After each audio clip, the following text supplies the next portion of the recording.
তাকবীর পর্যন্ত হাত ছেড়ে দিতে হবে, সপ্তম তাকবীরে গিয়ে হাত বাঁধতে হবে।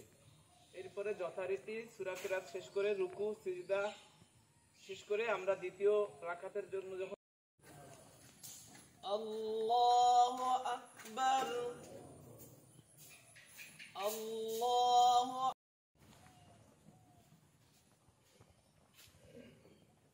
আল্লাহু আকবার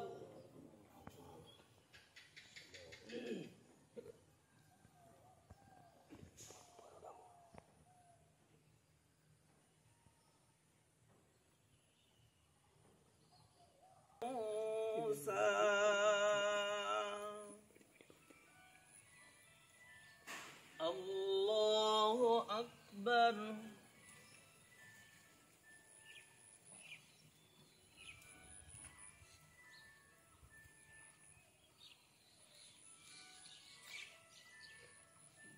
سمع الله لمن حمده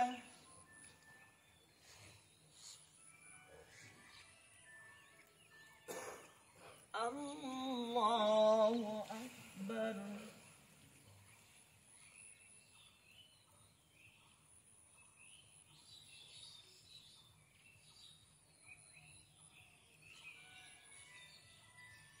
الله أكبر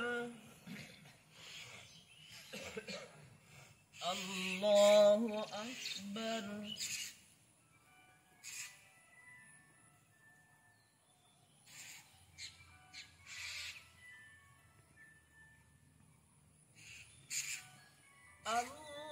الله أكبر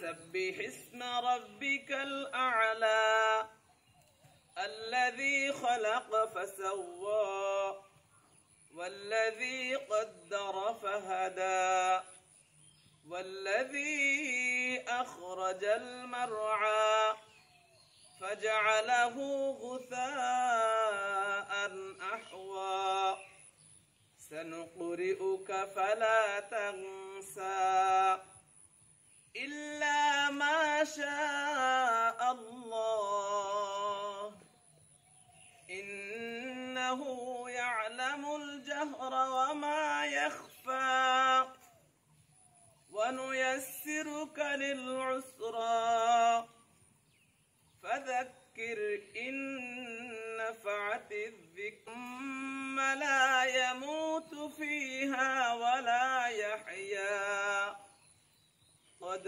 أفلح من تزكى وذكر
آل إبراهيم إنك حميد مجيد اللهم بارك على محمد وعلى آل محمد كما باركت على إبراهيم وعلى آل إبراهيم إنك حميد مجيد أيها الإخوان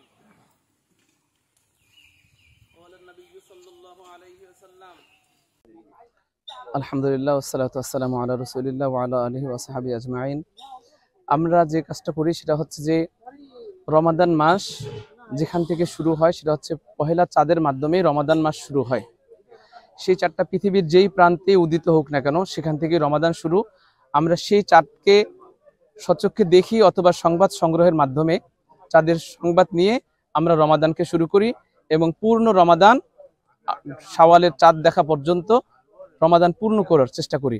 এবং শাওয়ালের চাঁদ যখন কোথাও উদিত হয় আমাদের কাছে সাক্ষ্য ভিত্তিক সংবাদ পৌঁছায়, তখন আমরা সেই সংবাদের মাধ্যমে আবার শাওয়াল মাসকে শুরু করি এবং ঈদুল আজহার বা ঈদুল ফিতরের সালাত আদায় করার চেষ্টা করি। আমরা চাঁদের সাথে নির্ভর করি ঈদ বা রোজা পালন করি, চাঁদের উপর নির্ভরশীল। যেহেতু আল্লাহ কোরআনুল কারীম বলছে যে তোমরা মানে হাদিসে হইলেও চাঁদ দেখে রোজা রাখো, চাঁদ দেখে রোজা ভাঙো।